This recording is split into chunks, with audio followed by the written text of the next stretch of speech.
முதலமைச்சர் சார்பில் தொடரப்பட்ட அவதூறு வழக்கு விசாரணைக்காக தேமுதிக தலைவர் விஜயகாந்தின் மனைவி பிரேமலதா விஜயகாந்த் திருப்பூர் நீதிமன்றத்தில் இன்று ஆஜராகி விளக்கம் அளித்தார்.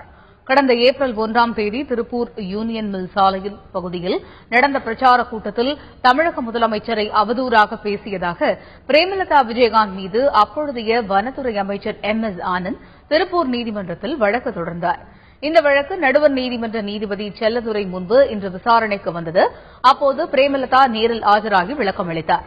விசாரணைக்கு பிறகு நீதிமன்ற வளாகத்தில் செய்தியாளர்களிடம் பேசிய அவர் உள்ளாட்சி தேர்தல் குறித்து விஜயகாந்த் உரிய நேரத்தில் அறிவிப்பார் என தெரிவித்தார். சட்டமன்ற தேர்தலுக்காக ஏற்படுத்தப்பட்ட தொகுதி உடன்பாடு தேமுதிக மக்கள் நல கூட்டணி தமாக ஏற்படுத்திய தொகுதி உடன்பாடு அந்த தேர்தலோடு அது முடிஞ்சிருச்சு. உள்ளாட்சி தேர்தலை பற்றி கேப்டன் உரிய நேரத்தில் அறிவிப்பார். தேசிய முற்போக்கு திராவிட கழகம் முரசு சின்னத்தில் உறுதியாக போட்டியிடுவோம்.